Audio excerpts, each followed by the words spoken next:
Cola உருண்டை செய்யலான்ற குழம்பு வைக்கலான்னு. அதுக்கு வந்து கடலப்பருப்பு சின்ன டம்ளர் ஒரு டம்ளர் எடுத்துருக்கேன். இந்த மாதிரி சின்ன டம்ளர் தான் இது. ஒரு டம்ளர் ஊற வைக்கிறேன்.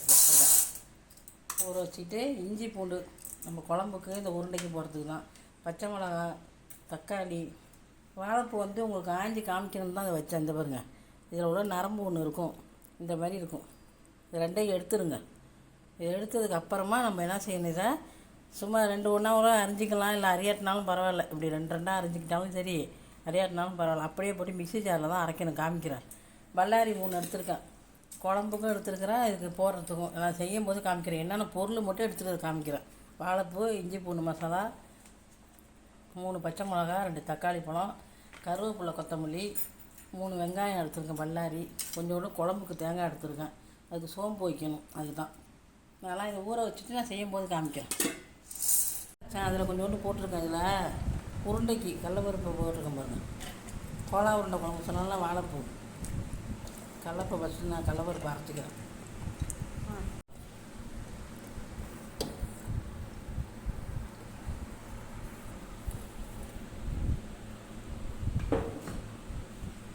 நான் அரைச்சிக்கிறேன். அரைச்சிட்டு காமிக்கிறேன்.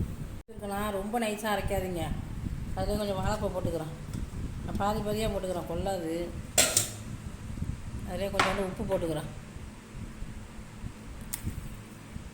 பச்சை மிளகா, கருவேப்பிலை, கொத்தமல்லி எல்லாத்தையும் சும்மா லைட்டாக ஒரு ஓட்டுறேன். சும்மா லைட்டாக தான். பல்சு போடுன்னு சொல்லுவாங்களா, அதுமாரி ஒரே ஒரு ஓட்டு தான். ஏன்னா இது நைஸாக அரிய முடியலாம், நம்ம இது மாதிரி பண்ணிக்கலாம். என்னால் அறிய முடியலன்னு தான் நான் அப்படி செஞ்சுக்கிறது.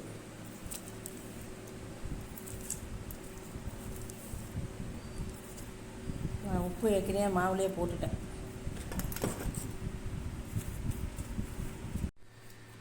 கொஞ்சோண்டு இஞ்சி பூண்டு பேஸ்ட்டு போட்டுக்கிறேன்.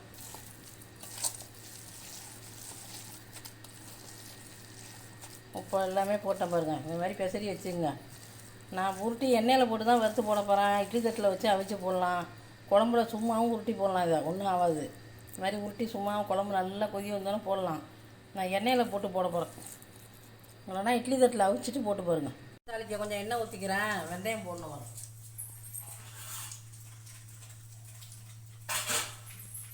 சும்மா கொஞ்சம் வெந்தயம் போட்டுக்கிறேன். குழம்புக்கு தாளிக்கிறது. வெங்காயம், கருவேப்பிலை போட்டுக்கிறேன்.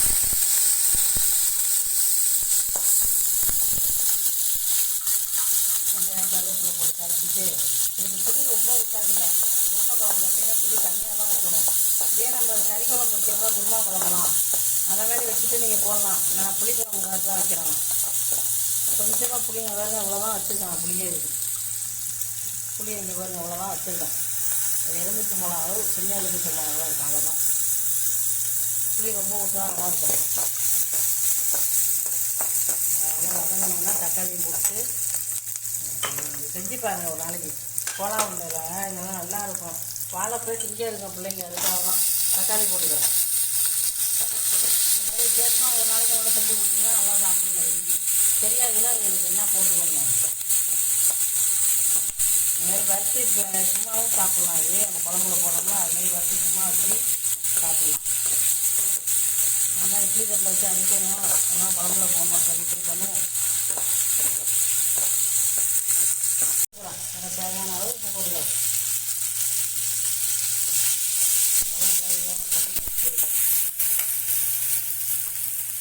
மிளகாத்தூள் போட்டுக்கிறேன். இப்போ கலந்து தூள் தான் இது, மல்லி மிளகா கலந்து.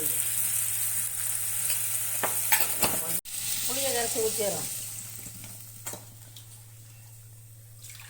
தேங்காய் பறிஞ்சு அரைச்சி வச்சுருக்கேன். அது கடைசியாக ஊற்றுவோம். நல்லா கொதி வரட்டும். கொதி வந்தோன்னு ஊற்றிக்கலாம்.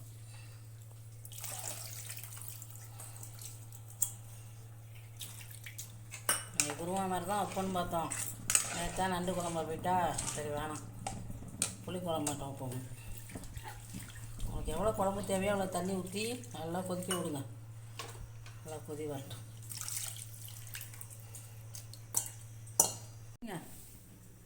இது மாதிரி ஊட்டி எவ்வளோ பெருசாக வருதோ, வேணுங்கிறதோ எவ்வளோ பெருசோ சின்னதோ பார்த்து இப்படி ஊட்டி வச்சுங்க. நம்ம வந்து ஃபுல்லாக வறுக்கணும்லாம் உள்ளே வேவலாம் பார்க்க வேணாம். லைட்டாக வெந்ததுக்கப்புறம் அப்படியே எடுத்துட வேண்டிதான். தட்டி போட்டிங்கன்னா சாப்பிட்றதுக்கு இதாக இருக்கும். வடை மாதிரி தட்டினாலும் போட்டுங்க. ஒன்று ஒன்றா போட்டுங்க எண்ணெயில்.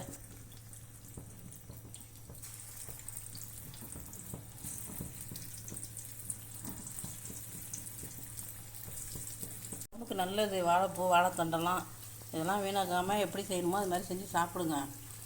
இது அவ்வளோ நல்லது. இது வயிற்று புண்ணுக்கு அவ்வளோ நல்லது. ரொம்ப மொறுமொறுலாம் வேண்டாம், ஒரு அளவு வெந்தோன்னே எடுத்தால் போதும். மேலே மட்டும் வெந்தால் கூட போதும். பாருங்க எடுத்தாலும் உருண்டையெல்லாம் போடுறேன். இது ஈஸியாக வீட்டில் வெந்து நான் போட்டு லேட்டாகிடும். அதுக்கு தான் ஒரே கொதிக்கட்டும் கொஞ்சம் நேரம். நல்லா தேங்காய் ஊற்றலை, எனக்கு தான் ஊற்றணும். காமிக்கிறதுக்காக போகிற வடை மாதிரி தட்டி வச்சுட்டிங்கன்னா கத்தியும் சாப்பிட்லாம்.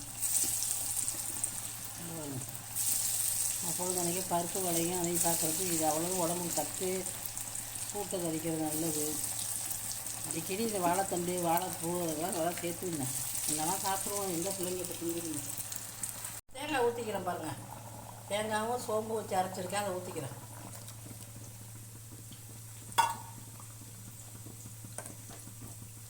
கொஞ்ச நேரம் கொதிக்கிறேன்.